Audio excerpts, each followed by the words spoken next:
Good evening, everyone. I hope I'm audible to all. Is my voice clear with you people? Yes, ma'am. Yes, ma'am. Just a second. Let me plug my Yes, ma'am. earphones first. So what we have done till now, we have performed the CRUD operations, and we have also developed the backend to see some kind of typing notification when someone is typing, isn't it? Yes, ma'am. So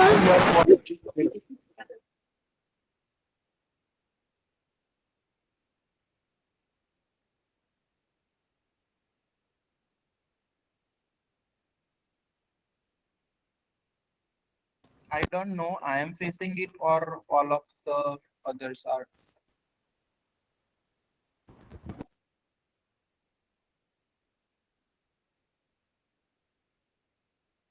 yeah, is my voice audible this time? Yes, ma'am. What Ma'am. about the screen?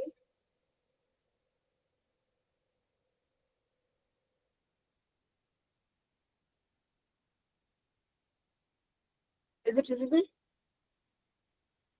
Visible, ma'am. So just assume you're trying to draw something on your, like say, drawing book or drawing paper, whatever it is. So what are the things that you do when you draw something? At first, you require the pen and pencil, the pencil and eraser, isn't it? You require the Yes. pencil and eraser, and you start drawing on the drawing paper, right? Yes, ma'am. So what are the two main things? Just drawing something and erasing something if it gets something wrong, right? So if you want to color that particular thing, what do? You take a paintbrush and you start stroking on those things by dipping the paintbrush in the paint, correct? Yes, ma'am. So Yes, have ma'am. you people seen some kind of Google Note kind of thing, sticky note, Google Note, etc.? You people Yes, might have ma'am. used them. So what actually happens over here? Does that something happens like when you create something, like when you draw something in Google Note, does it come after 30 minutes or 40 minutes, or it appears on the screen instantly?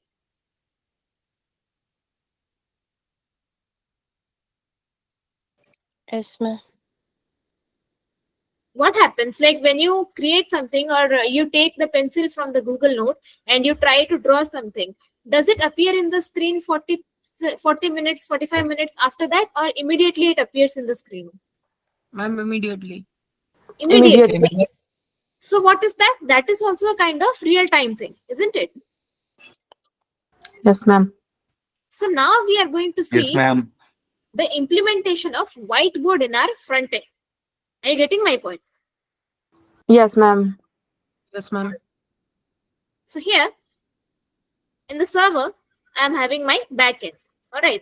So here in the previous class, we have done the feed.js in order to show the typing message, right? So we will save it. And now we will move to our whiteboard.js. What will happen over here? Inside the whiteboard.js, I am going to create a function, that is export function register whiteboard. Okay. And what is the term that we used in the previous class in order to create a room?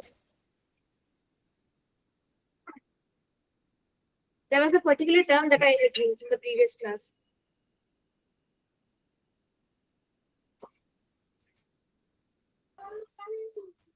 Arrow function. No. We were creating a room, right? We were creating a space. What is the name Yes, of ma'am. the term? That is a namespace. This is why I have told you people in the very first 5 minutes, in order to revise those things. Because we are going to learn those things only in this class as well. All right. Are you? So here we will write register whiteboard namespace. Inside this, I will take IO. Now tell me, what is this IO? We have done this in the previous class as well. Yes, ma'am. Input Input output socket you can use, ma'am. How is it related to socket? Front and back end connection, that time you can use that. IO is the socket.io server object. That is why I say whenever you come to the next class, just keep all the things in your mind that you have learned in the previous class. There's a huge gap between the previous class and today's class. Am I not right? You people are expected to learn those things. Yes, ma'am. Okay, ma'am. Okay, ma'am. So here I will create a variable. So since I am creating a canvas, say for example, that canvas is nothing but a board, right? A whiteboard. So here I will create a variable board is equal to, here I will use io dot off. Now tell me, why do we use the off method? We have done this in the previous class as well.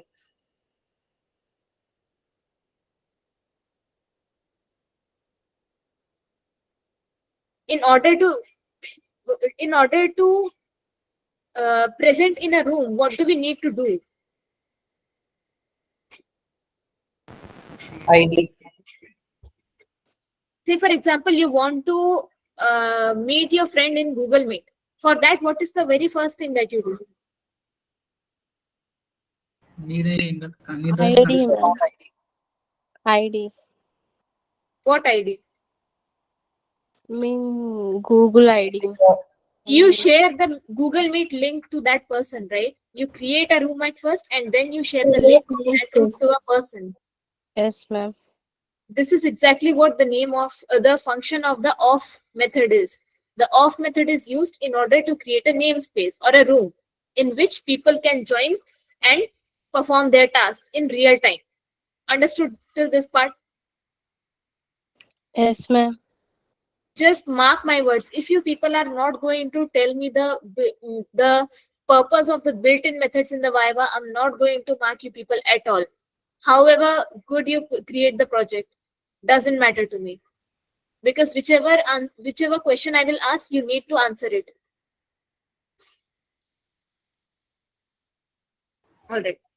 So here I will provide an endpoint that is whiteboard, so that the off method is going to create a namespace which will have an endpoint as whiteboard.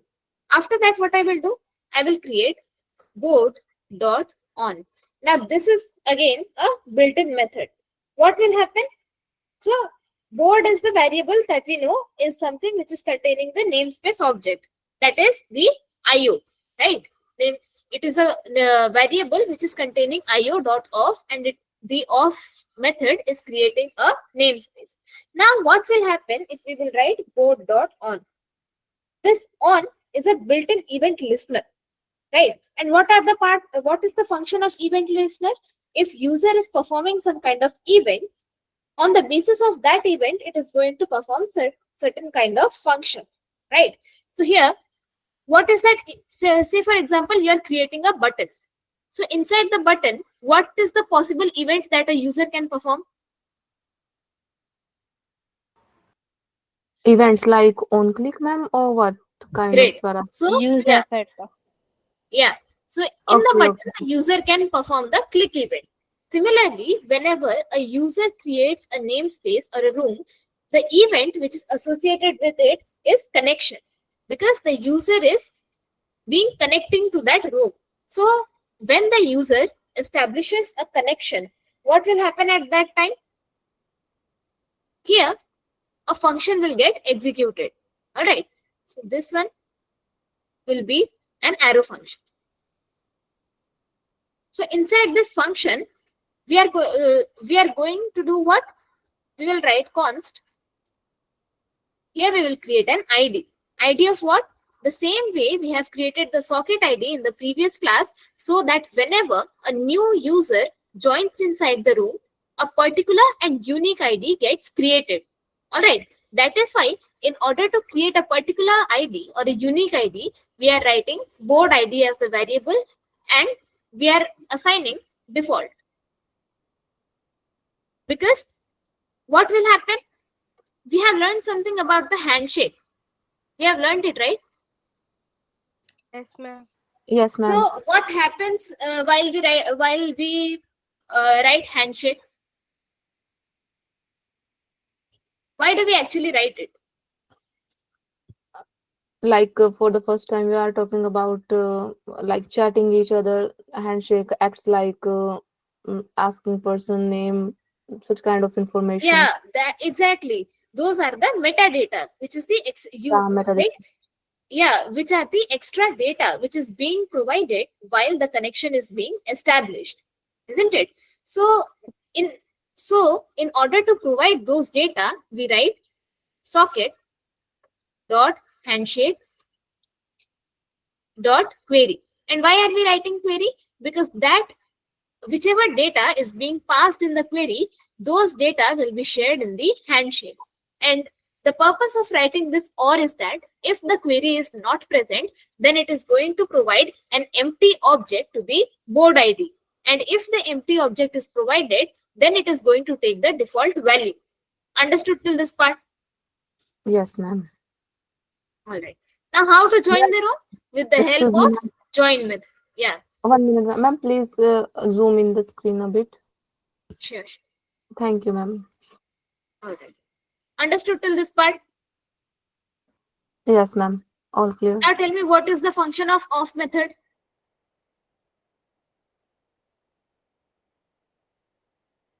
Why do we use the off method?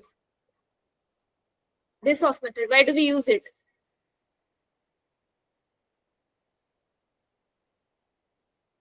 Tell me, why do we use it? It wraps all the informations or value. Oh God, I have just told in order to create a rule. Yeah, in order to create room. Create a namespace. Guys, pay attention inside the class. Okay, ma'am. Because after this, I'm not going to repeat.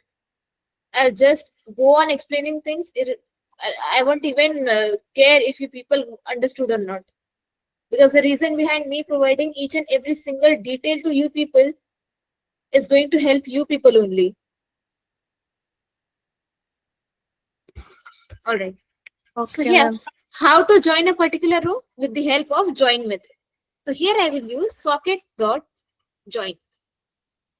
And inside the join, I am going to mention the board ID to which I am trying to join.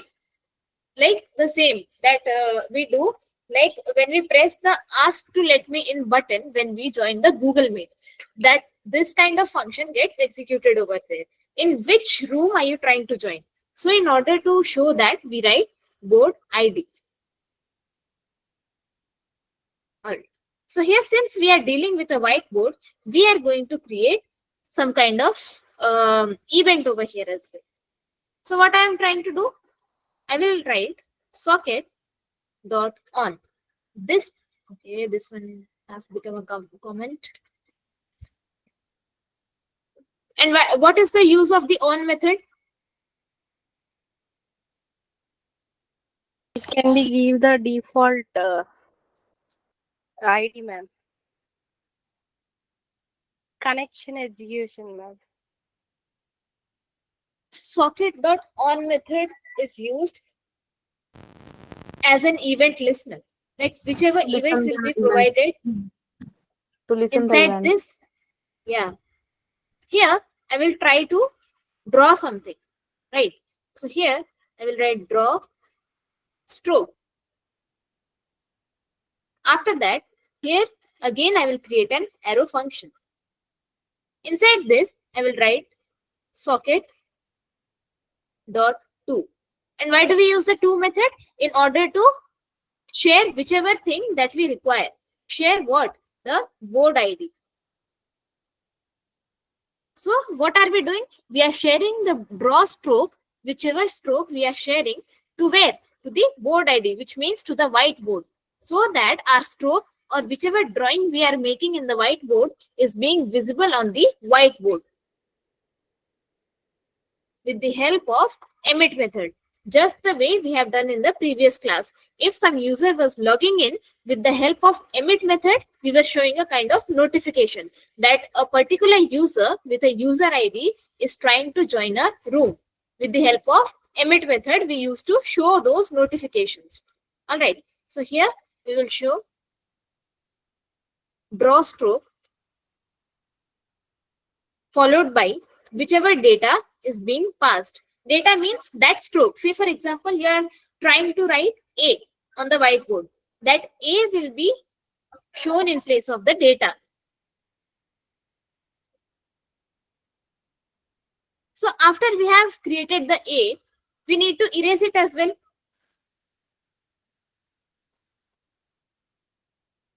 Hello, am I audible to you? Yes, yes, ma'am. All right. So if creating a stroke is an event, clearing a stroke is also going to be an event. Eventually, we are erasing that, right? After creation, we will obviously erase that. So tell me, which method am I going to use in order to perform an event? On click. Great. Not on click, we will write socket.on because inside that function, we are going to create some kind of event. Events. There I will write socket.on. Inside this, I will write draw clear.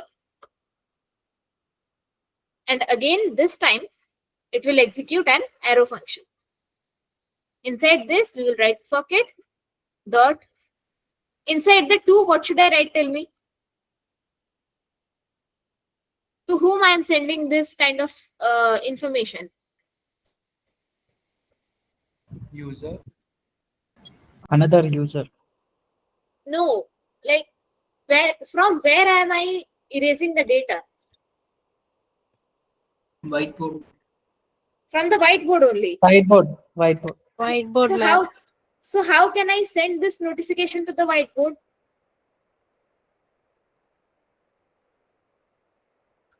With the help of board ID, right? That whiteboard is ID. having the board ID. Board ID. Yes, ma'am. And how it will show it to the users on the screen? With the help of emit method. So inside this, we will write draw clear. This much is the function that we had to write. That's it. Nothing much. First one is creating a room. Second one, assigning the room a particular ID and establishing a connection. Next step is joining that particular room. Third step is drawing something on the whiteboard. Right? And after drawing something in the whiteboard, just clear the whiteboard. This much is the function. Is there any doubt? No. Just look at the code carefully and tell me is there any doubt? Ma'am, could you Ma'am, please that's a explain stroke 7 to method. 9? Oh, okay. Which part do you want me to explain? May I? Which part do you want me to explain? Okay, ma'am, could you please explain line number 7 to 7 or 8, please? I didn't get that because socket on and 2, there are two functions. Okay, listen. Yeah. You might have used the whiteboard at your classes, obviously, right? Yes, ma'am. So how do you create something or how do you write something on that whiteboard? With the help of a pencil? Yeah, ma'am. Pencil or a pen? Not pencil. Pen, sorry. yes. With Yeah, the help of a marker, right? So what Yes, happens? ma'am. You take the marker and you start creating lines or anything that you want to write on that Letter. whiteboard. Yes. So what yes, is happening? With the help of this on method, we are trying to tell the server what to do in the whiteboard. We want to draw a stroke in that whiteboard. You have listened of the term brush stroke, right? In the terms of painting. Yes, ma'am. So that is the similar thing that we want to draw a stroke in the whiteboard. And what do we want to draw? The server has to get some kind of data, right? In order to do something in the whiteboard. How will it get the data? It will get the data with the help of an arrow function. All right. Inside the arrow function, we are telling the server that send the data, whichever data the user is passing through the front end, to whom? To the whiteboard. And how to connect with the whiteboard? we have assigned a specific whiteboard, the board ID to the board, right? Okay. So with the say for example, I have told you to pass a pencil to that boy. How will you be able to know if I will not mention the boy's name? You need to have some unique data for that boy, right? Yes, ma'am. So that unique data of the board we are passing inside the to method. Okay. And what do we want to do? So I have provided you the data to pass the pencil. All right. Here, So here, ma'am, with the help of here, emit, sorry, ma'am, we use two here to send message to all sockets in a specific yeah, room, right? not all sockets, into the whiteboard. Okay, okay, okay, okay. To the Okay, ma'am. whiteboard, because the board is having the board ID. Yeah, Ma'am, got it. Yeah. draw stroke means to send drawing data to others. Means Yeah. socket Draw dot stroke. to room emit method, right? Great. And This is draw clear for broadcast means canvas to reset or clear means IO dot exactly. to room emit. Yeah. Like that. Yeah. Understood? Yes, ma'am. Till that point, I got it.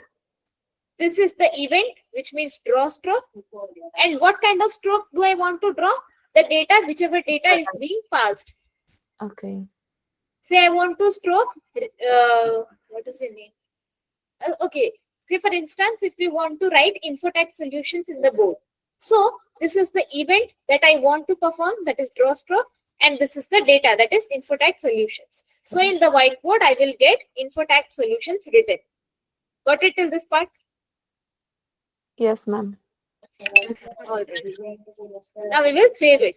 So after that, we have created a couple of methods, that is feed.js, in order to show the typing message when a user is typing. And then we have also created the whiteboard.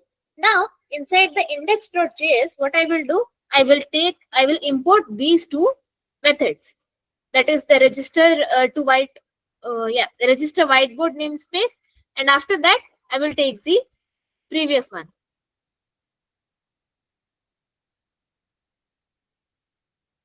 So here I will write import register whiteboard namespace, and then I will import register feed namespace from the feed. All right. So after that, I will here create one more function, and the name of the function is register sockets. And here I will pass the IO object. Inside this, I will call the methods that I have imported. To them, I will pass the IO object again, and then to the register whiteboard as well, I will pass the IO object. That's it. We have done nothing inside the file, that is our index.js. This index.js is present inside the sockets, where we are importing these two methods, which are present in feed.js and the method which is present inside the whiteboard.js. Finally, we will come to our server.js. That is the entry point of our program. All right. So here inside the server.js, we are going to import all the things. So before the previous class, we have also performed some kind of CRUD operations, right? I have told you people to perform them. Oh, provide you the codes as well. Did you do that? Yes, ma'am. You have written the codes for all three of them: task, articles, and plan.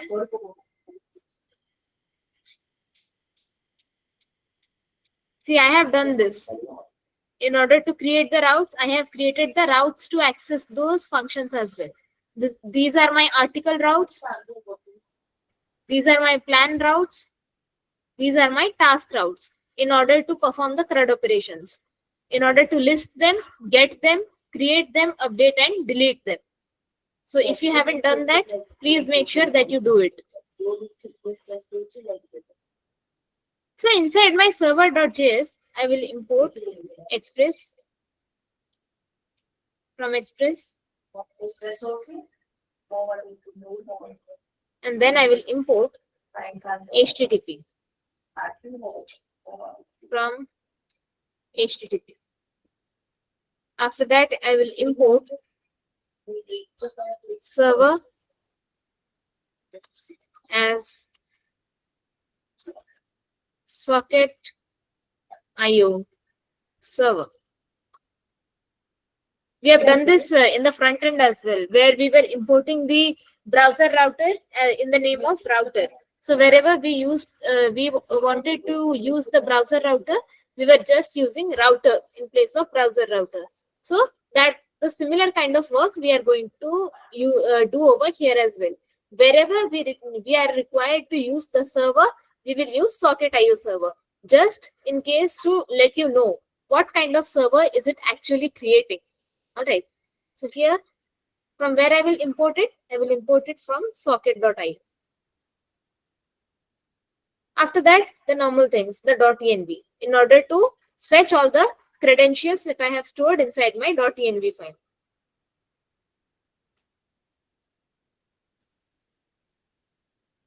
From .env.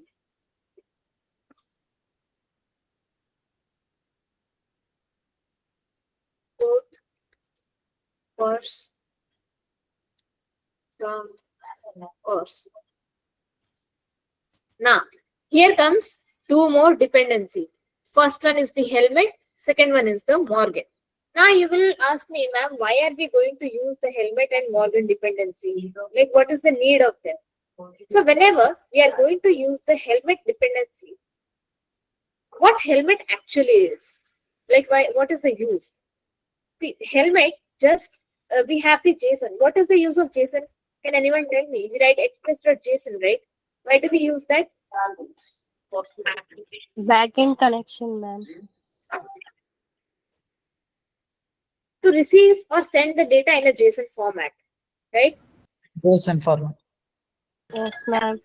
Just the way JSON is a middleware of Express, Helmet is also a security middleware of Express. And how does it help us? It helps us to secure the website by setting various HTTP headers automatically. In the headers, you people might have seen while creating the token, we set some headers, and those headers are used by the cores.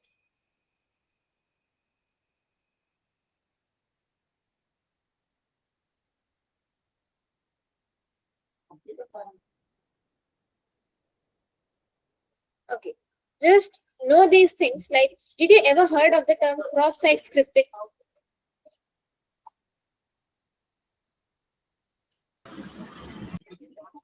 Which one, ma'am? Cross-site scripting, XSS. No. All right. See, there's an attack in the website through which the hackers find a kind of vulnerability, and that can also be prevented with the help of Helmet. All right. So you can also just note this part, that the Helmet consists some kind of headers which are automatically set by the Helmet, which helps to make our website secure. Understood till this part? Why do we use the Helmet?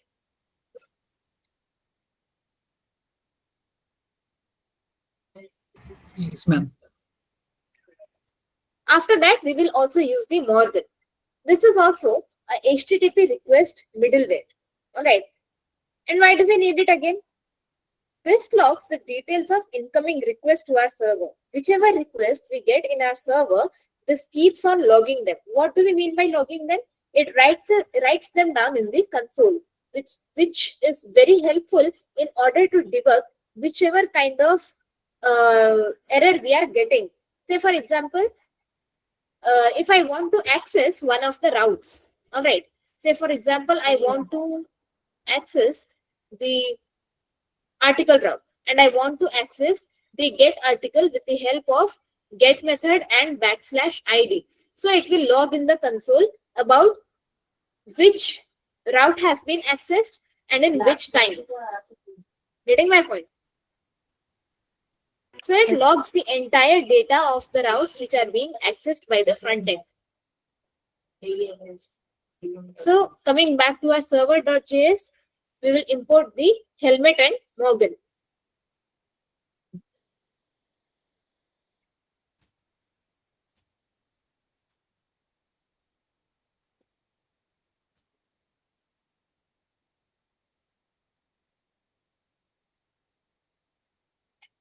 Import helmet from helmet, and then we will also import Morgan.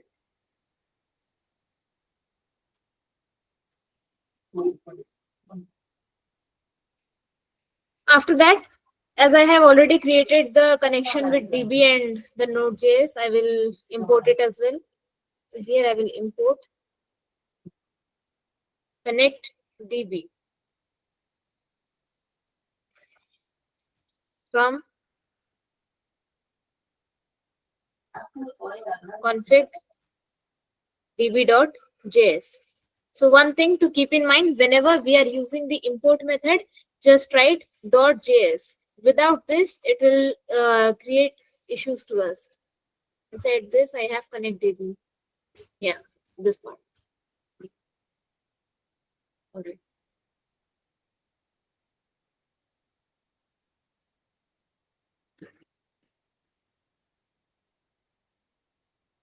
And here I will import the task routes.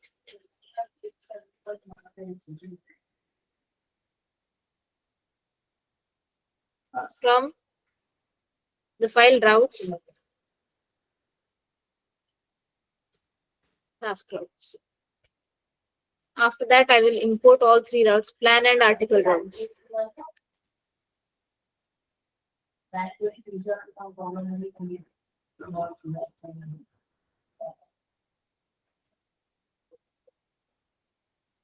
Okay. Here I will write article. And then finally, I will import the plan routes.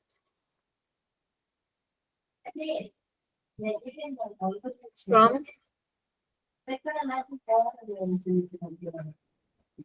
routes inside this plan routes. And we have created middlewares as well. So here I will take the middleware, that is import not found and error handler from middleware, and inside this we have error handler middleware. And then after that I will take import the register sockets that we have just created.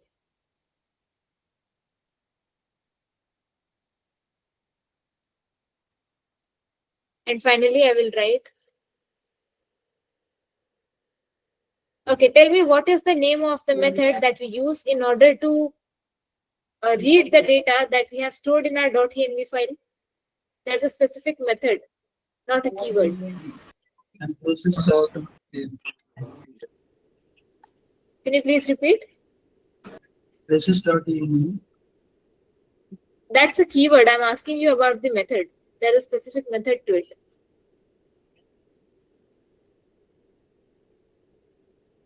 I can just imagine how much marks you people can score in Viva. Request.body. .env.config method. All right. So here again, I will do the same things. Const app is equal to express. And then with the help of use method, I'm going to use the express middlewares. And then I will take app.use course. And inside the course, I am going to pass certain data. And here I'm trying to define the origin. Which origin is the backend getting the data from? So for that, I'm going to take the origin from my .env file. So for that, I will write process.env dot course origin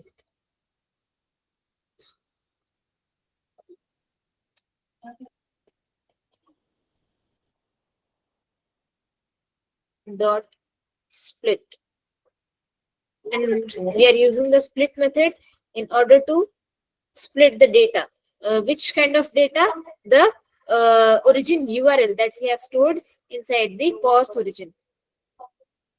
And rest of the things, you people, I hope you know about the ternary operator, about how it works.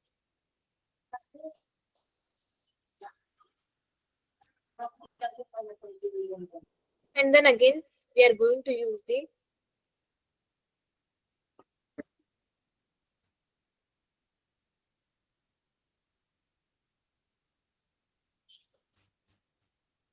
so here I will write app dot use again the middleware express dot json, and then we will use app dot use the Morgan middleware. And how to use the Morgan middleware in order to show whichever route we are trying to access with the help of Morgan. Inside this, we have to write dev. That's it.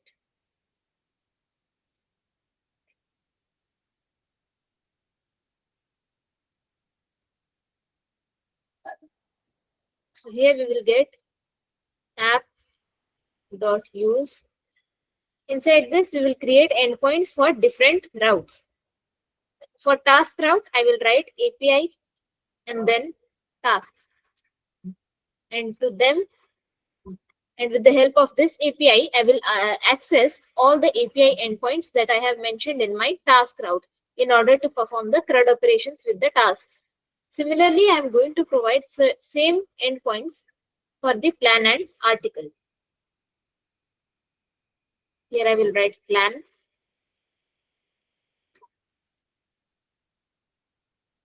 And here plan routes.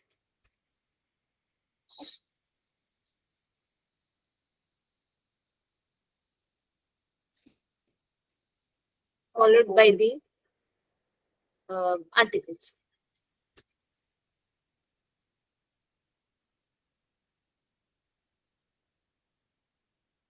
All right. So here we have assigned the API endpoints for different routes. After that, if we are facing some kind of error over there, we will provide our middlewares that we have created. And what are they? We have imported them. Those middlewares are not found middleware and error handler middleware.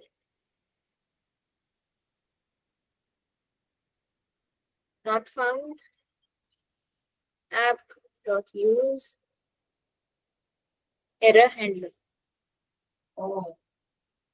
After this, here we will write const server is equal to. See, previously what we used to do, we were just dealing with the REST APIs and we were just performing with the HTTP methods over there. That is the get, post, put, and delete methods. But here in this case, we are dealing with the WebSocket API, which does not involve those HTTP methods. That is the get, post, put, delete methods. Did we use any kind of method while creating the whiteboard? Did we use any of them?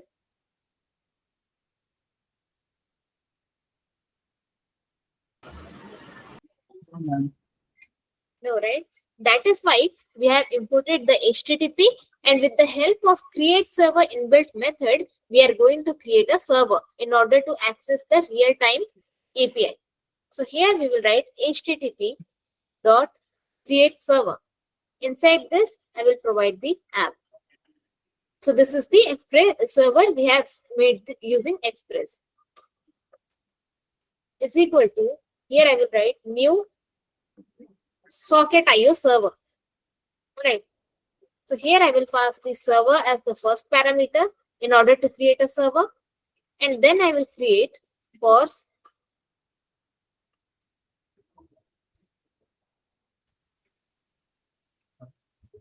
and then I will write origin. Then the same thing that we have used over here.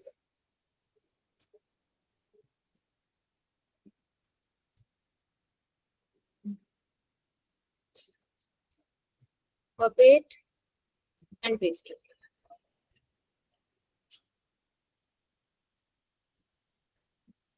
Alright. Now finally, we will connect to the DB and show that our server is running. So for that, we need a port, and we are going to take it from the .env file.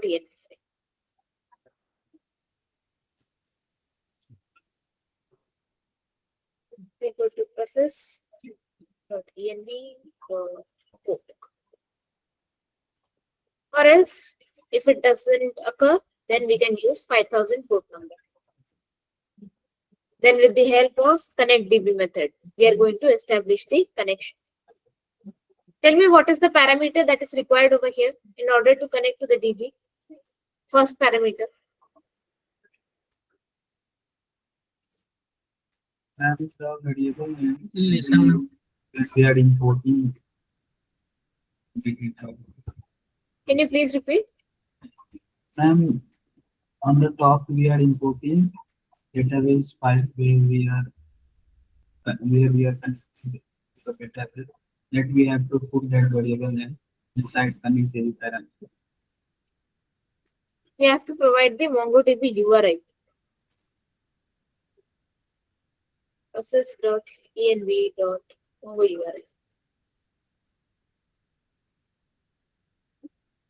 MongoDB URI.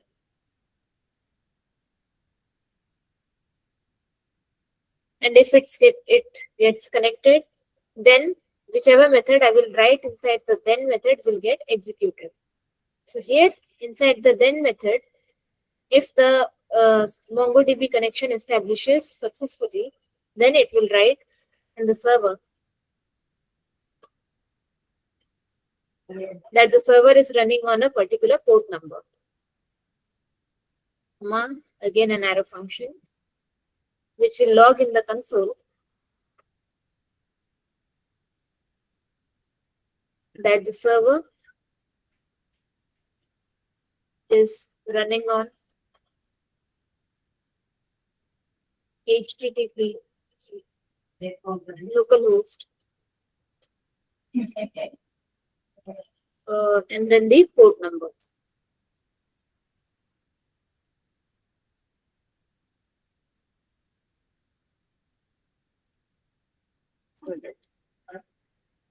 And if any error occurs, that will be handled by the catch block.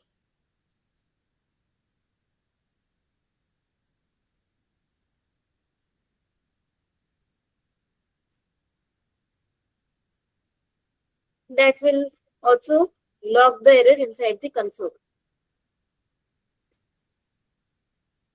And that will say DB connection failed.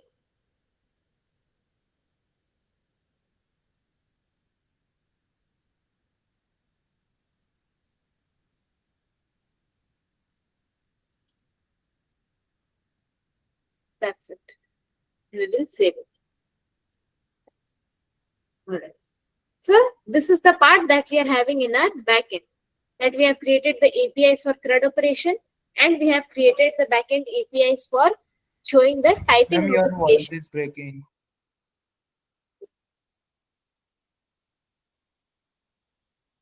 Is my voice breaking this time? No, ma'am. It's No, clear. ma'am. Okay. All right. So we have developed the APIs for showing the typing notification whenever the user at the other side is typing something. And then we have also created the APIs for drawing something in the whiteboard. Now we are going to develop the front end in order to carry out these functions that we have written in the front end. All right. So here we will go to our client folder.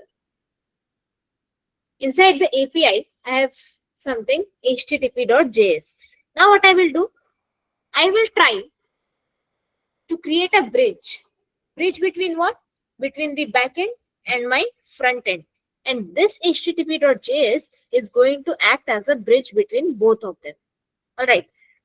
So just the way I have provided the front end URI inside my MongoDB in order to receive the request from the front end, I will write the backend URI in my front end so that the front end will know which backend URL the front end has to use in order to send the request. So here what I will do inside the http.js, I will create a variable that is const base. And to the base, I will assign my backend URL. HTTP, the same thing.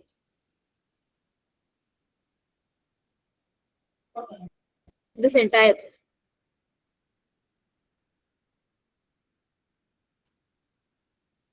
Copy it.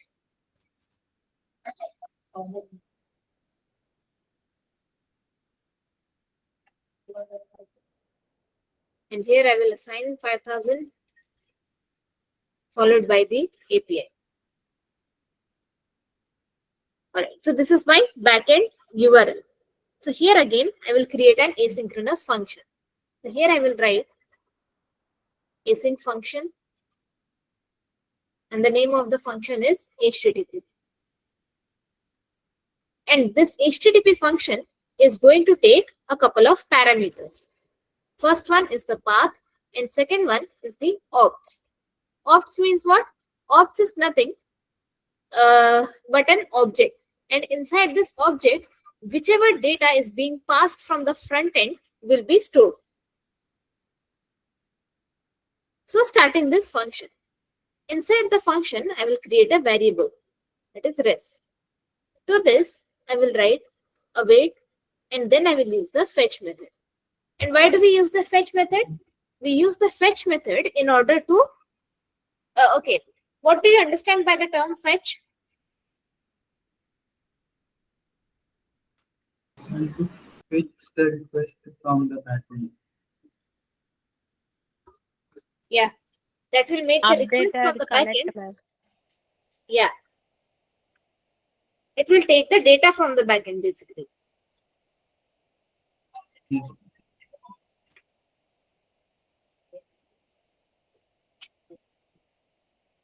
So inside the fetch, what we will do?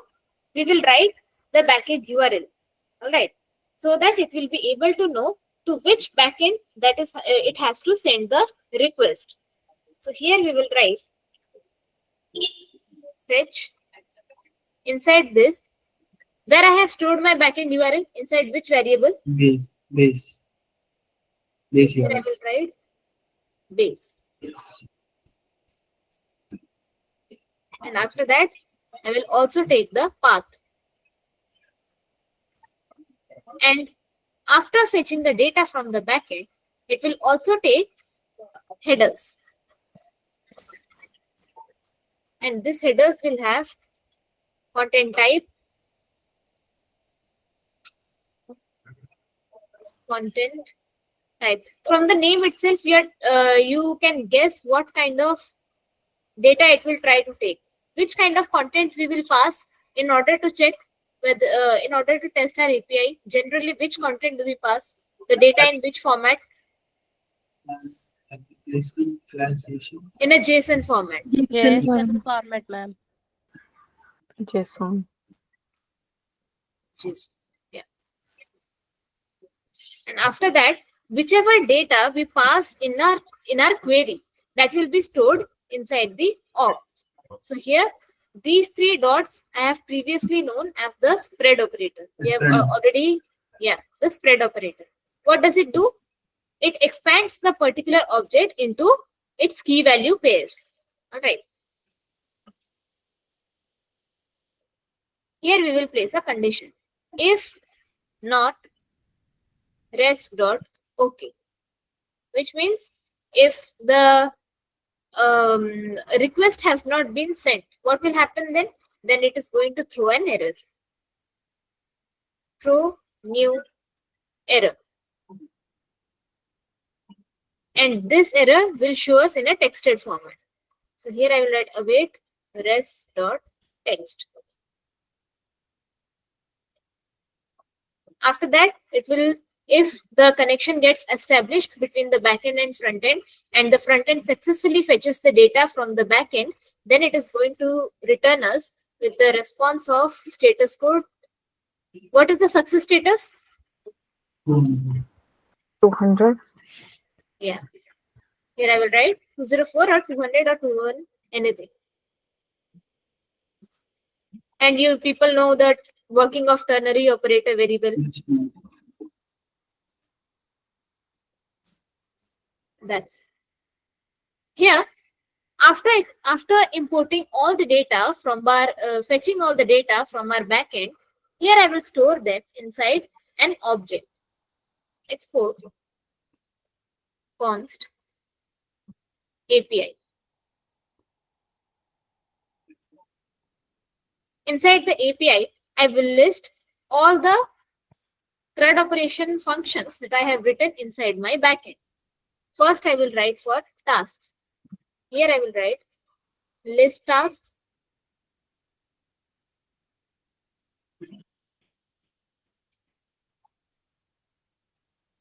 To it, I will provide queue. Queue is what?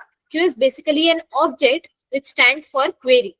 All right. So here, using the HTTP, I will take, see, I have already written API over here, right? Can you people see? After 5000, I have written API. Inside the index.js as well, in order to get the tasks, I have written API. Yes, ma'am. So I have already written the API end, like this endpoint in my base URL. So if I want to access the task route, do I have to write again API and then tasks, or should I only write tasks? What should I do? Only task, ma'am. We just have to write task only. Yes, So ma'am. here I will write tasks followed by, this will take queue. Why is it taking queue? In order to check. What it will check? It will check if the query is being which query is being passed. Whichever data is being sent by the front end will get stored inside the query object queue. And what will happen when it will get the query? At that moment, it will take the query. Queue is equal to, here a built-in method comes into play. Just look carefully. What is the name of that built-in method? Name of that built-in method is encode URI component. And to this built-in method, we will just pass the query object, that is queue. So now the question arises, why are we actually doing that? I will show it to you in a practical way. Let me go to my edge at first. Here I will write who invented 0. Can you people see in the URI? Are you people being able to look this entire URI? What is happening inside this?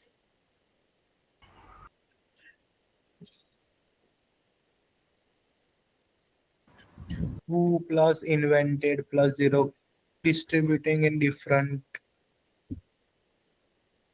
Okay. And now tell me, if I will write, what is the difference between and or not? This time, can you people see what we are receiving in the URI? Can you people see? Yes, ma'am. Yes, ma'am. What are they? Mod 26 plus mod 17, C mod 7C plus not and CVID. How is this happening? Can anyone guess?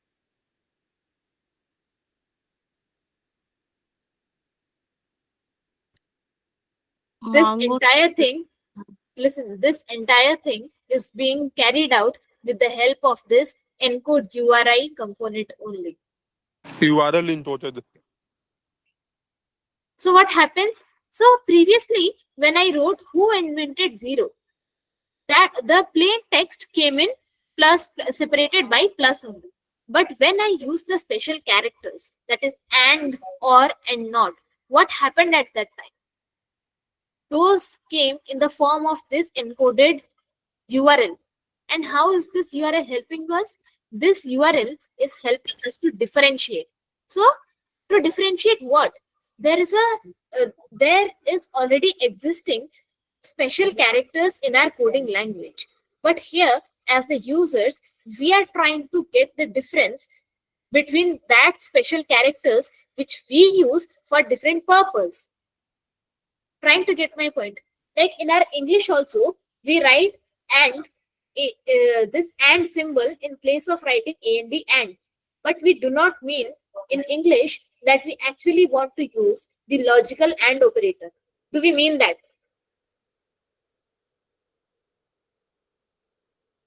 Do we want to use the logical and operator in English?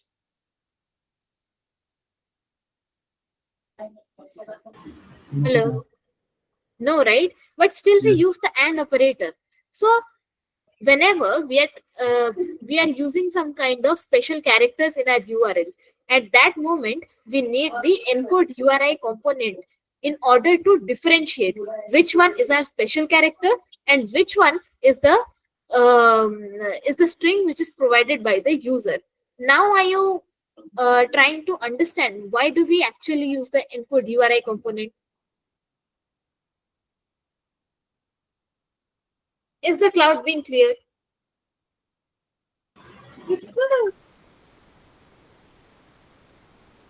Why are you people not responding me back?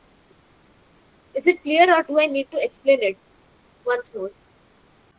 Ma'am, basically we use encoded URI because when we pass the query in the params, it go with the spaces and all that Express server can't fetch or something like that. So we are using encoded URI. It adds some. Yeah. We will use the encoded URL because the user may or may not provide the special characters while Yes, ma'am. searching something. That's Getting why my we are point? using this. Yeah. Rest of the others, what about you? I'm repeatedly telling you to ask the doubts. Because at the Viva, I am going to ask my doubts. And that will be shown in Ma'am, your please marks. explain Repeat again. once again, ma'am. Not clear, ma'am. Please explain once again. Okay. Did you see the URL? Yes, ma'am. See this type of data, what plus is plus the plus difference between, and then it is providing us mod 26 plus mod 7 plus 7c mod 7c plus not and CVID. What did I actually write? What was my actual question over here? Can you people see this part? Yes, ma'am. So why is it coming in this way? Because I have used special characters which we use in our coding language. But here I have just written who invented 0. And here I have not used any special character, that is and or not. Did I use anything? No. No, ma'am. No, right? And one more thing to be noticed is whenever we pass something in the query, we separate it with the and operator. Can you people see the and operator in the URL? Yes, ma'am. Q is equal to who plus invented 0 is a different query. The CVID 17 is a different query. These two queries are separated by the and operator. Can you people see? Yes, ma'am. Yes, ma'am.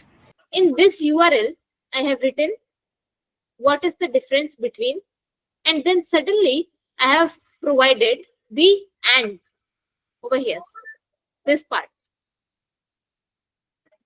Ma'am, what is this CVID, ma'am? In the param, CV, CVID. yeah, this is a particular kind of ID which gets generated whenever a user tries to make a request. Is it generated Particular by server. it is generated by Google or Yeah, the server automatically itself. from, okay. So there will raise an ambiguity about the and provided by the user and the and symbol which is used in order to separate the parameters in the query.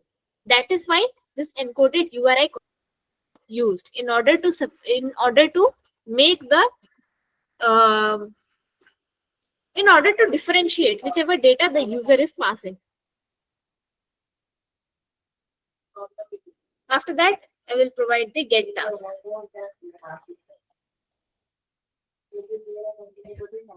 So get task is going to take the ID, specific ID, whichever task we are trying to access, and we will access that using HTTP, and then tasks. After that, we will provide the ID in the API endpoint itself. And then we will take the create task.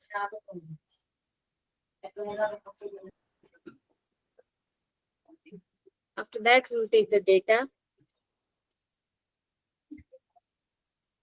And then HTTP. After that, again provided by the task, followed by the method we will write over here.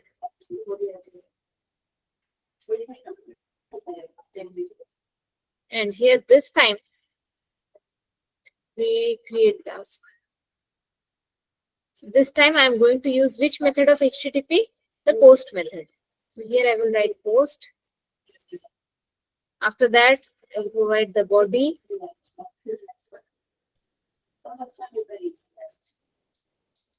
And here I will write JSON. Okay. One more question. JSON.stringify and JSON.parse. What is the use of JSON.stringify? Anyone? Ma'am, JSON.stringify convert the request or the data that is coming from the requested body in a string, and parse method is used to parse. One of them is used to convert the JSON data into a JavaScript object, and the other is used in order to convert the JavaScript object into JSON data. Understood till here? Yes. So this JSON.stringify will take the data which is provided by the user and it will convert it into JSON data. After that, one more thing is there, that is update task. You people can do it yourself as well. For that, it has to take ID and data both. I'm just creating it for the tasks, and for article and plan, you people have to do it on yourself.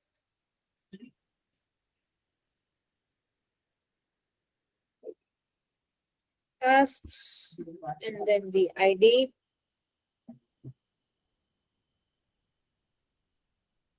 And after that, which method are we going to use over here in order to update the data?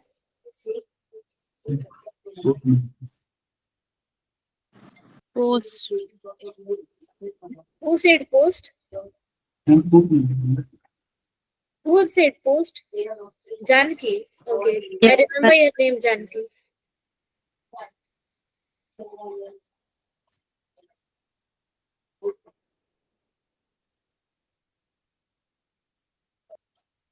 Here we are going to use the put method. And similarly, I'll copy this entire thing.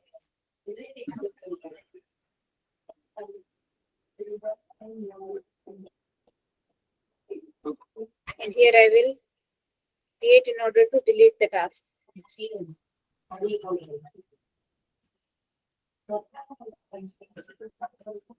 Delete task. It will take only the ID.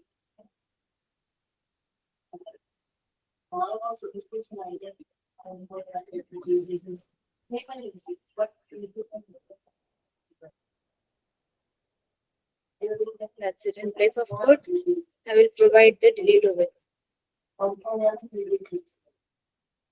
Ma'am, I am telling create, you can use the post post method. That I will set, ma'am. No issues, Janki. Alright, just rest of the things you people created on your own for the article and plans.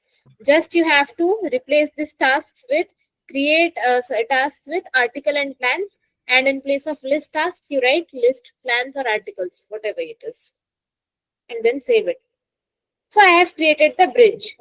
After that, I will go to my article.js. So inside the article.js, I am going to provide certain data to the front end, which I will provide. All right. So here I will import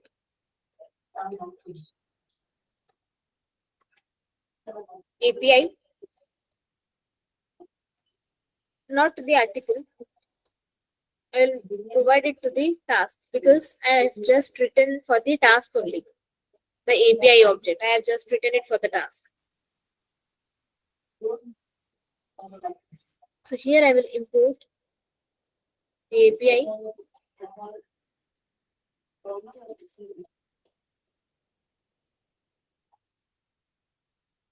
API folder, then HTTP.js. Then again, export an asynchronous function.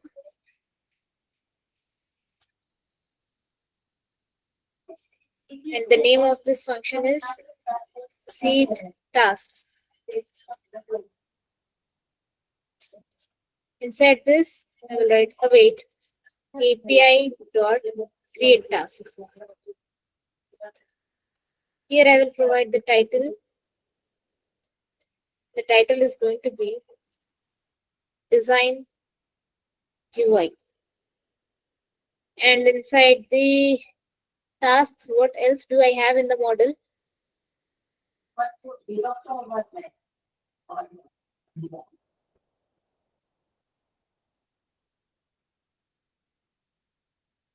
A title and then description, status, due date, and tags.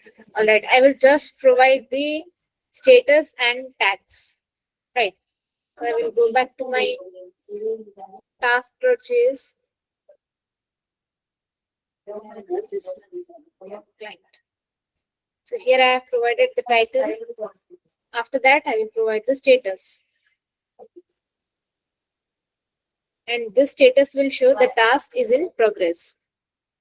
In progress. And after the status, I will provide the tag.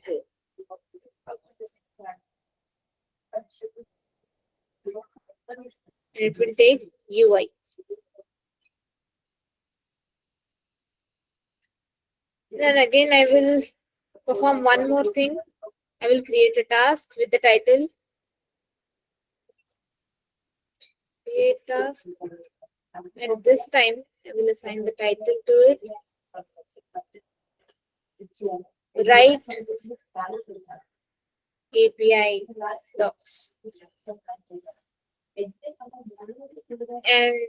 to this, I will assign the status to do.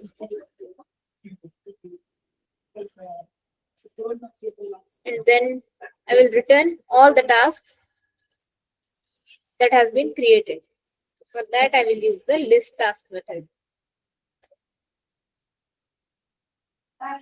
Then I will save it.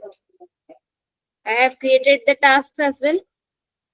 After that, I will go to my feed.jsx.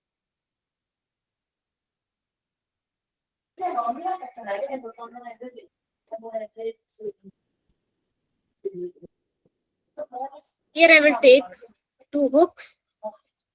This feed.jsx, here comes the interesting part, where we will show that at the other end, the typing notification will be shown when the user at the different end is typing a message to someone. Right. So here I will import React, the use state, and use effect hook from React. After that, I will import Okay. Tell me one more thing. In the previous class, we have done, I guess. Or not? What do we use in order to, just the way we had used Axios for the REST API in order to connect our backend with the front end? What do we use over here for the WebSockets? Ma'am, for WebSocket, socket.io client. Yeah, socket.io.client, socket.io client. Dot.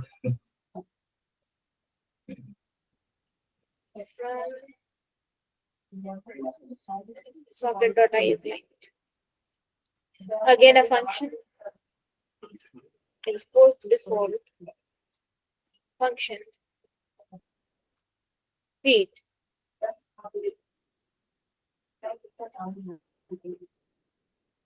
And this time, I will provide the user as the parameter. And this user will be sent to the query. And the user is guest.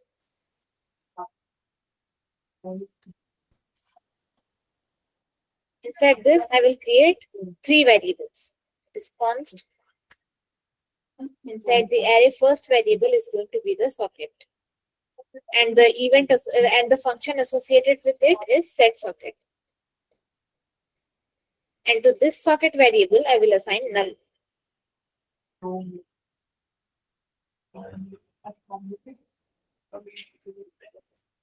Then by const events.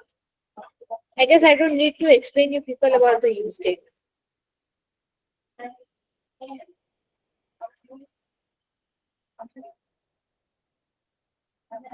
And this events is going to be an empty array initially.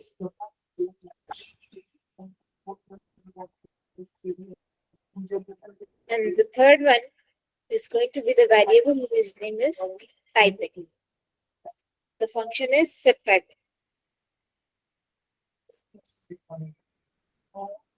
Initial state is null for this type intensity. Now I will use the use effect. Inside the use effect, what do we do? We have to first we pass a Action, function. ma'am. And Yeah, can firstly you we have please to repeat?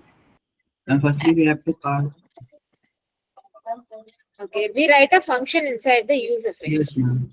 Click like that type of. No, not like. No dear.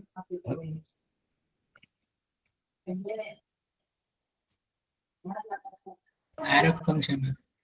Yeah, an arrow function. So inside this, I will provide const s is equal to io. Inside this, my first parameter is going to be my URL, my backend URL with the endpoint feed. All right. My http.js.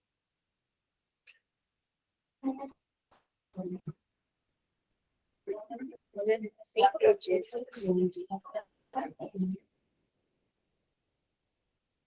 Here I will provide it feed. After that, here as I have said, in the query I will pass the user, and the user is currently the guest. Query user.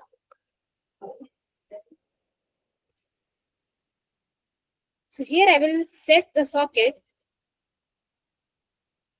and to this I will assign S, which means what? The user who is basically a guest, right?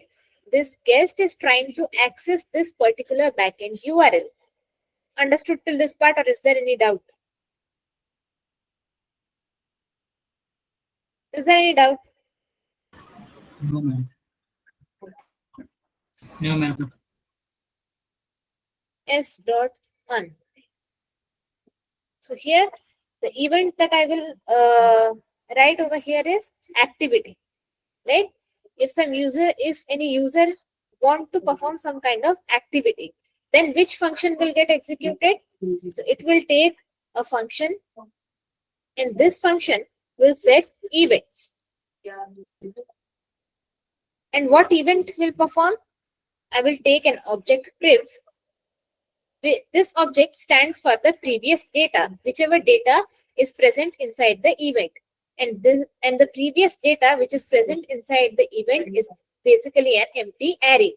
So in order to access that array, I'm taking a variable priv. All right. Now what will I do to this priv? I will take an object e, which is the object for events. All right. After that, I will provide the spread operator, and then again I will write priv, which means what? Whichever data is being stored inside the array will be shown us in the screen. And how is it going to show us in the screen? Just the way I have used the spread operator over here. What does the spread operator do? It expands the object or the array to show the values. Are you trying to understand?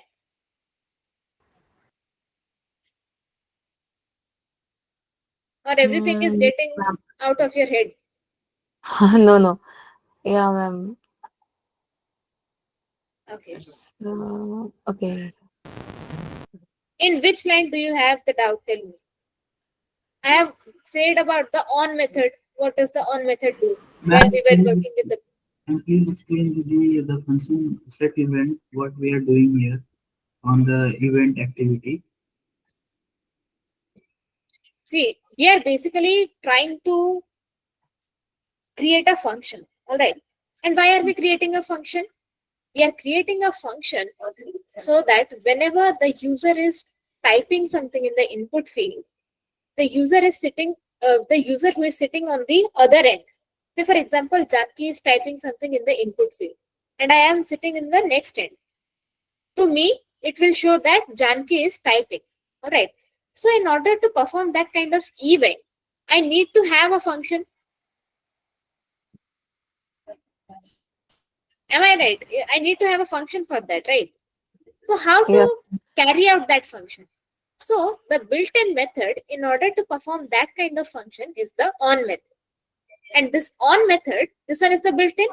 So, according to the syntax, it is having, in the first parameter, we have to declare an event. What is actually happening over here, right? So, when the user is performing some kind of activity, then what will happen? How do we know? After creating a particular function, what function is going to execute when the user is performing some kind of activity? Say, for example, I am saying that Janki is playing with basketball. All right. But we actually do not know that Janki, instead of putting that ball in the basket, she is just dodging the ball. Do we know what is Janki doing? We just know that Janki is playing basketball. But actually, Janki is dodging the ball, right? Yes, ma'am. So here, the dodging of the ball, we are mentioning in this function, the user-defined function. Like I want to perform whichever event I want.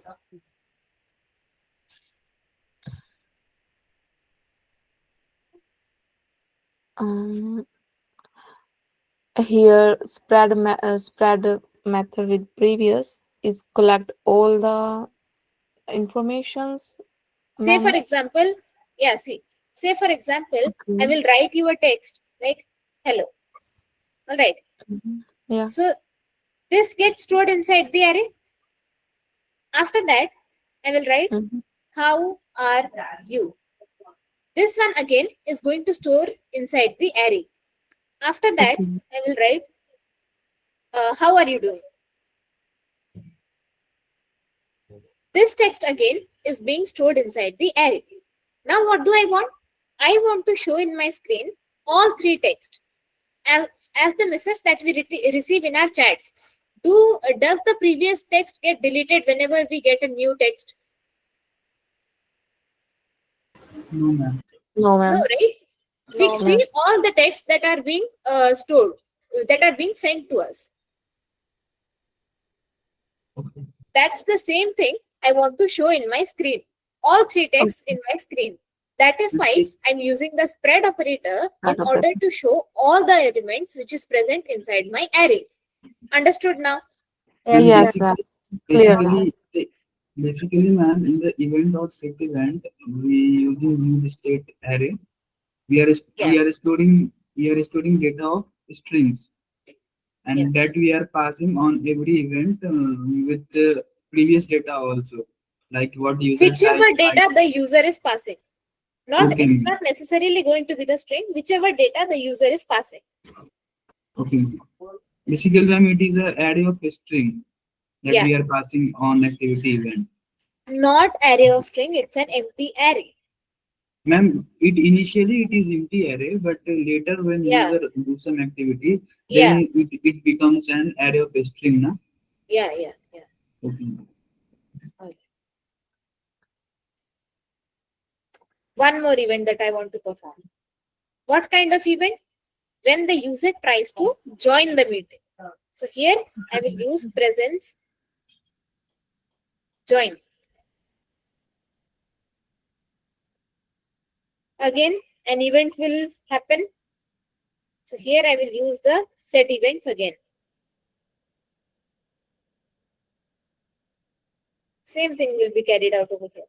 I will take the previous value, that is the empty array. To this I will assign type. This one is going to be presence dot join.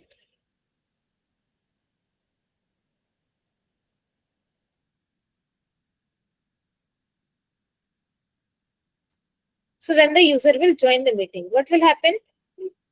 It will spread the event. After that, after spreading the event, it will take when the user joined the meeting. So for that, I will use the at,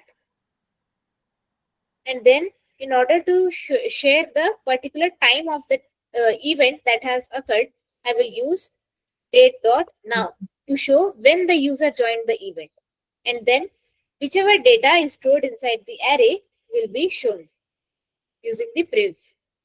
And I want the same thing to happen when the user is leaving. So I will copy this entire thing.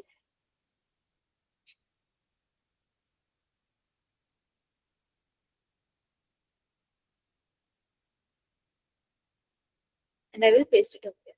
Just the difference that I am going to make is, first one was when the user was joining the meeting, and the second one is going to be when the user is leaving the meeting.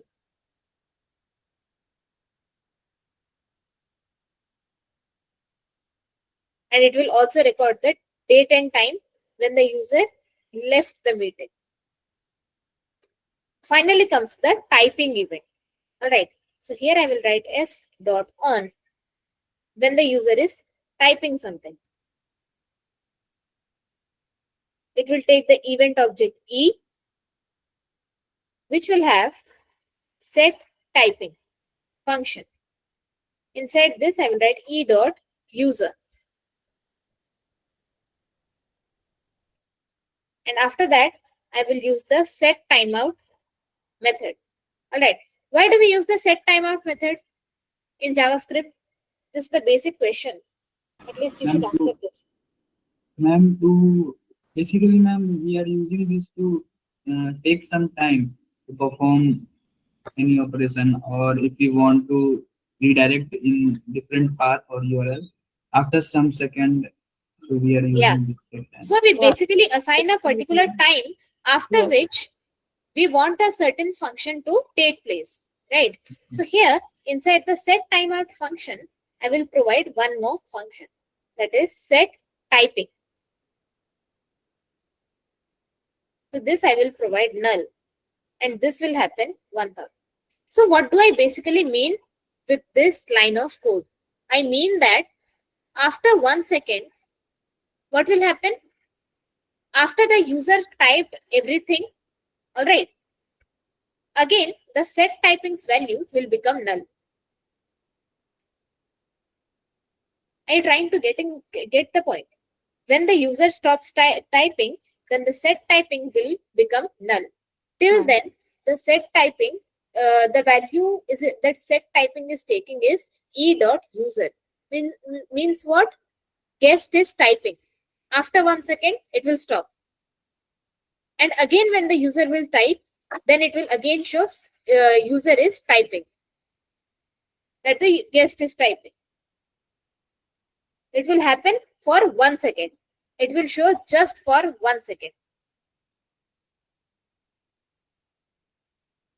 Okay, ma'am. And you will understand it in a much better way when we will execute the code, right? So here we will return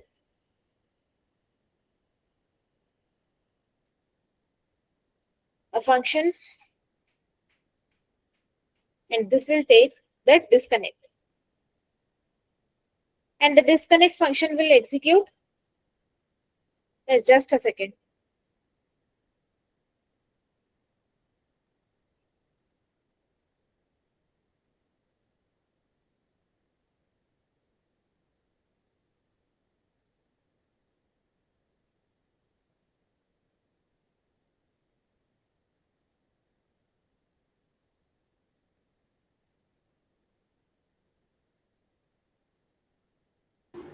Yeah. So where were we? Hello. What was I talking about? Cleanup function return as per display. All right. So inside the use effect array, we usually pass an use effect hook. We usually pass an empty array. Why do we pass it? Ma'am, it mount only one time when we pass empty array. Yeah, when we pass empty array, we make sure that the use effect hook runs at least for once. But here in this case, I want different users to use my socket, right? So instead of passing the empty array, I will provide user inside the array. So what will happen if I will provide user inside the array? The number of times the user are using my use effect hook, that number of times the use effect will get mounted.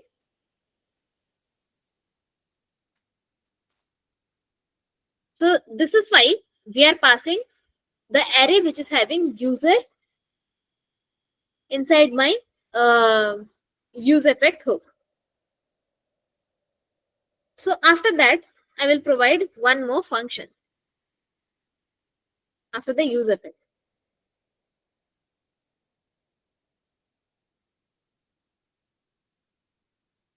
Here I will write function send activity.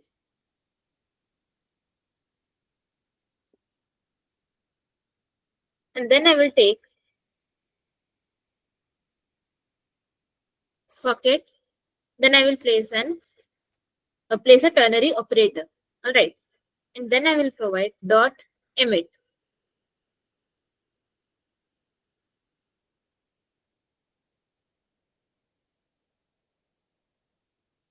Inside this, I will again provide the event activity.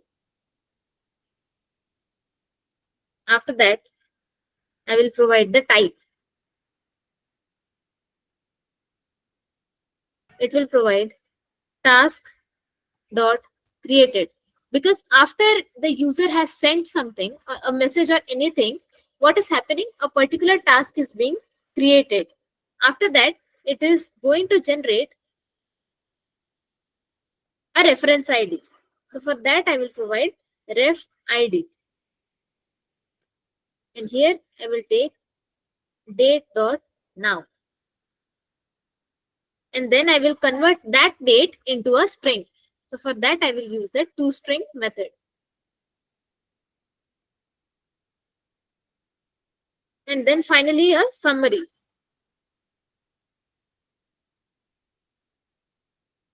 Summary of what? The summary will take sample event from whom? From the user who has joined into that particular namespace.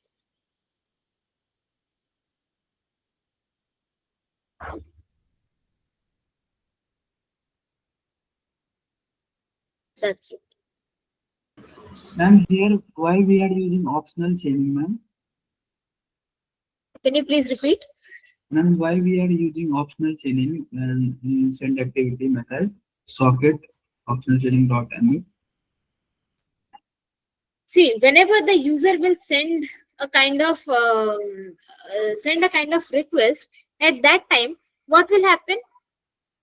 Say, for example, we hit the send button in our WhatsApp, right? Hmm. So what will happen? That send button is performing some kind of event. What is that event? The send event that we want to send that message, right? Similarly, what I will do, I am going to create a button after the user click some kind. After the user writes the message in the input. After that, when the user tries to hit the send button, then what will happen? It is going to execute the emit method, and the emit method will take the activity of what? Activity of sending the message. And after the send button is hit, that is going to provide task created. And when has the task created? At this particular date. And it is also going to provide the summary. And what is that summary? In a hard coded version, I have provided that this sample event has been created by a particular user.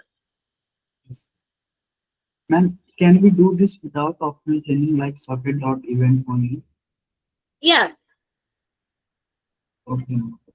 After that, I'm going to place certain HTML components inside the return method. So here I will create a container that is div. To this I will provide some kind of styling, or else just keep it this way only. Here I will provide a header. This one is live feed. That's it. Followed by a button. And then the event on click is equal to send activity, just the way I said. And here I will provide emit sample activity.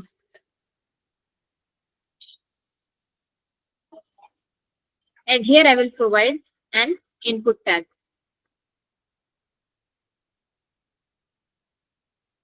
On change, this one is going to take the take a function.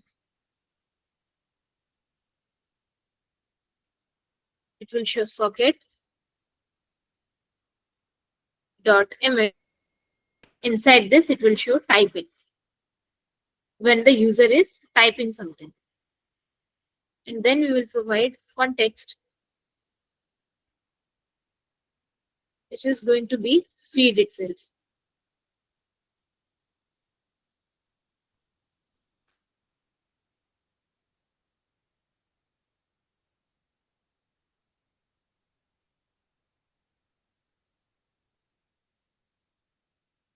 After that, I will show inside the input the placeholder. Type something inside this.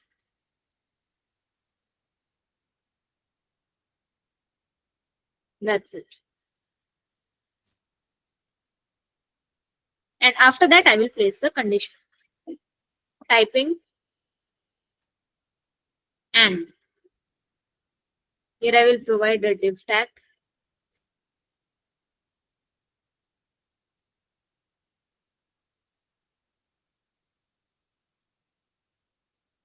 And here it will show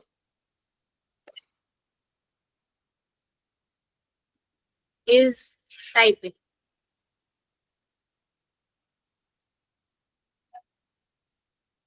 That's it.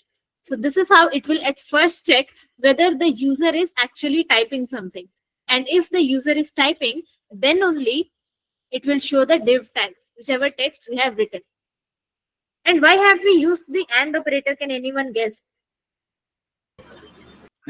If both conditions are true, then only is typing. So exactly. If both conditions are true, then only it is going to show. then we are doing conditional rendering. Yeah. So I have told you, right? whichever data is present inside the empty array, I want to show that in my screen. All right. So how will I show that? I want to show that in the form of an unordered list. Inside the div tag only, I will create a UL tag. All right. So just tell me, if I have stored the name of fruits inside the array, apple, mango, banana, grapes, anything, how am I going to show them in the screen? List, ma'am. Li. Okay, that's understood with the help of list. But say for example, I have many number of fruits stored inside the array. So for each fruit, writing the li tag is not possible.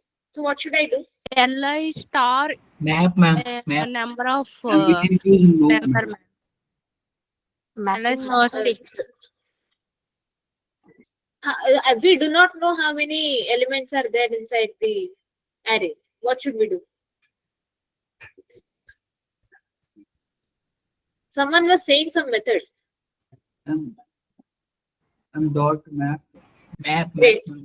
We have Map to use method. the map method in order to iterate over the array.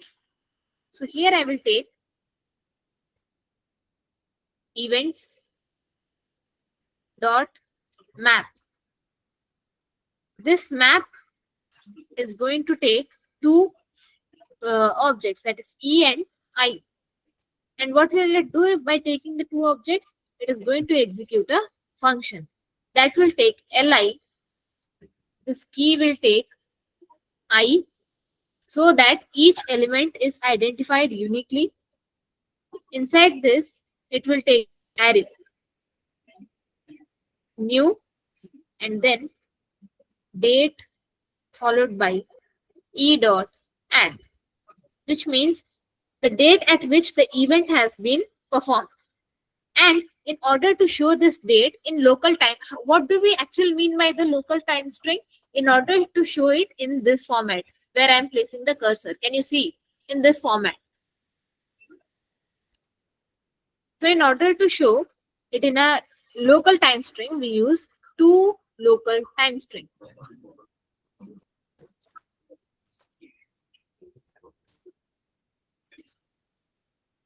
Here I will provide code, and it will provide e dot type.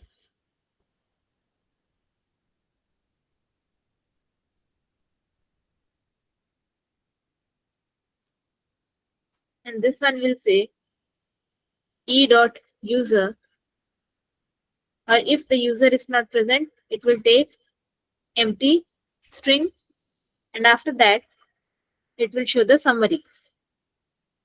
And what is stored inside the summary? Does anyone remember?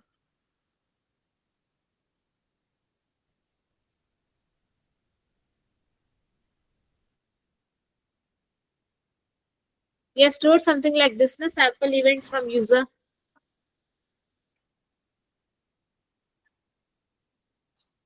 All right. So we have already exported this feed function. Now we will store it. Now moving on to our task page in order to perform the CRUD operation. Here is my task. Import React, comma, use effect, comma, use state from React.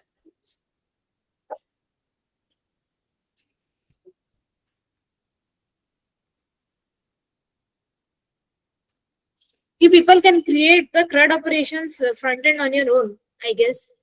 Any people do that? Yes, ma'am. Yes, You ma'am. just have to create certain kind of buttons and input fields in order to carry out the CRUD operations. Say, for example, you want to create a task, right? So what do you have to do? You just have to create the input field, right?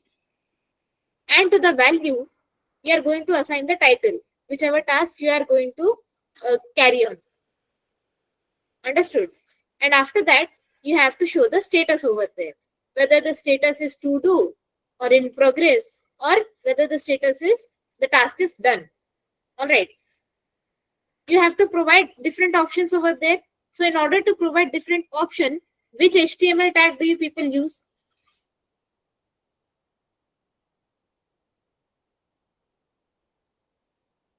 Okay, say for example, I want to show the drop down. Which HTML component do we use? And select options. We provide the select tag for that. Right? Select tag inside option. Yeah. Inside tag we provide Select tag, and inside that, inside the select tag, we provide options. options. So just in the same way, you have to write functions for adding the task, updating the task, deleting the task. You at least you people can do this part. I hope.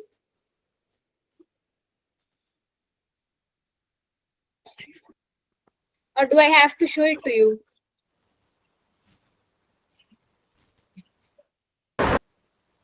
Just tell me quickly, you people can do it, or do I have to write it over here? I think first we will try, then I will ask you if there is any problem. Okay.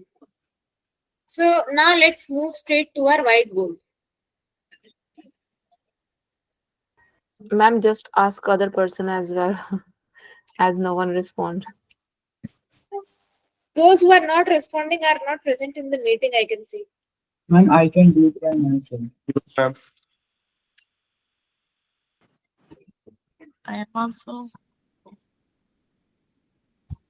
All right. Now moving to our whiteboard. So here I will import. We need to use Draggle. Yeah. What are you saying? Draggle, ma'am. We need to use Draggle. HTML tag. I want to show a drop down over there. We can use select tag for that as well, right? Yeah. Yes, ma'am. Okay. We'll carry out rest of the session tomorrow. Just keep it till this much only. All right. And in the tomorrow's session, I will show you how to perform the CRUD operations. Okay, ma'am. CRUD operations and then the whiteboard part for the front end. Ma'am, can we get today's code? Yeah, sure. You people will get all the codes in a zip file. Okay, From ma'am. where- Ma'am, one question. Do the Infotact have GitHub account so that we can access from there? All the I have to ask it. Actually, I don't have any idea about that. The zip file will be shared to you.